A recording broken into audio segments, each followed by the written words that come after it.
धेमाजि जिल्लानि सानजारि नोगोर सिमेन्टसापरि हालामनि 1 नं नावकाटा गामियाव काति दाननि गिबि सानाव माइनाव फोरबो फालियो।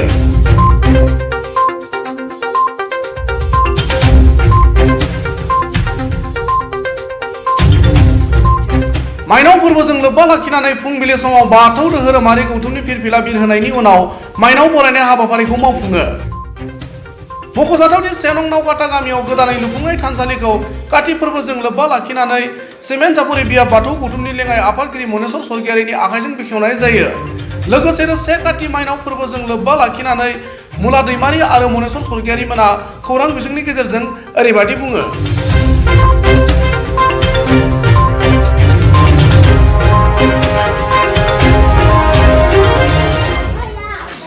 खुलुमबाय। जोंनि बर' समाजाव गोदो गोदायनिफ्रायनो आबै आबौमोननिफ्रायनो बे माइनाव फोरबोखौ फालिबोदों। मानोना जों जायखौ जानानै जिउ फोथांनानै लाखियो, जायखौ मोनजायाब्ला जों जिउ थांनानै थानो हाया, बे माइनाव माहारिखौ एबा माइनाव एबा लोक्षिखौ जोङो बे बोसोर दिननि थामथि फोरबो काति दाननि 1 अक्ट' गोथार सान खालि बे माइनाव फोरबोखौ फालिनाय जायो। मानो होनोब्ला जोंहा बर' समाजाव बेखौ गोदो गोदायनिफ्रायनो आजौ आजा दिननिफ्रायनो जेरै जों जायखौ जानानै जिउ थांनानै थायो, बे माइनाव होननाय बुस्थुखौ, माइनाव होननाय जिरादखौ जोङो दौदिनिनि गेजेरजों जा हयथ' माबा मोनसे माबा बायदि बायदि ओंथिनिफ्रायनो जायाथों, अब्लाबो जों दिनैनि दिनाव दैमानिफ्राय बुरखांनानै लाबोनाय जादों। बे दैमानिफ्राय बुरखांना लाबोनाय माइनावखौ जों दिनै बाथौ मन्दाबाव दोननानै बे माइनावखौ जों जाहाथे बयनिबो न'खराव थायो, बेखौ आफा इसोर बोराइ बाथौखौ सुंग्रिनायनि उनाव गासैबो नैबे मन्दिर सिङावनो फारियै न'खर न'खर राननानै हरनाय जायो। बेफोर खान्थिफोरखौ गोदो गोदायनिफ्राय आबै आबौमोना जोंनो दिन्थिबोनाय लेखा दासिमबो जों लिरनायजों गैयाब्लाबो जों खुगाजों खुगानो आरो मावनायनि गेजेरजों दिनैसिम बे खान्थिखौ फोथांनानै लाखिबोनाय जादों। बेनिखायनो जों बे काति दाननि 1 अक्ट' गोथार सान खालिनो बे हाबाफारिखौ लानाय जायो। नोंथांमोना बेयाव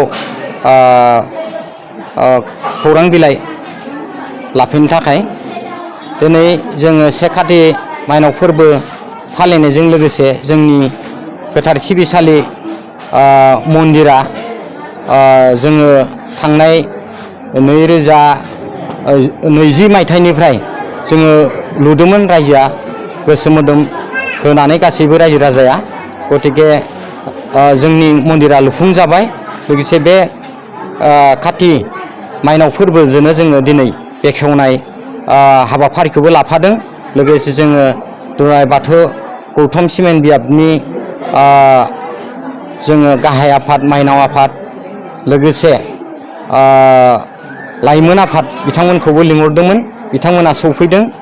दा दिनै जोङो बिथांमोना बेखेवना फैनायनि थाखाय जोंनि 1 नं नावकाटा गामिनि जानानै रोजा साबायखर बावबाय। दिनै जोंनि मन्दिरखौ दिनै मोजाङै मोजां बेखेवना होनायनि थाखाय। जिहेतु नैबे मन्दिर लुफुंनायाव नोंथाङा गामिनि आफादगिरि जानानै सोरखौ मा साबायखर होनो सानो? बे समाव आङो साबायखर बावगोन जोंनि गामिनि बोसोनगिरिफोर, जों लोगोसे गामिनि गासै रायजो राजा आरो दौरिफामोनखौ, आरो जोंनि गामिनि गाहाय नेतारि आरो आं आफादगिरि, दिनै गासैनिबो नाजानायाव, दिनै जोंनि गासै रायजो राजानि नाजानायाव बे जाफुंनायनि थाखाय दिनै बे खामानिया जाफुंदों आं बेखौ गासैखौबो साबायखर बावो। दासिम जोङो फुंनि समाव गोथार फिरफिलाखौ बिरहोबाय। बेनि उनाव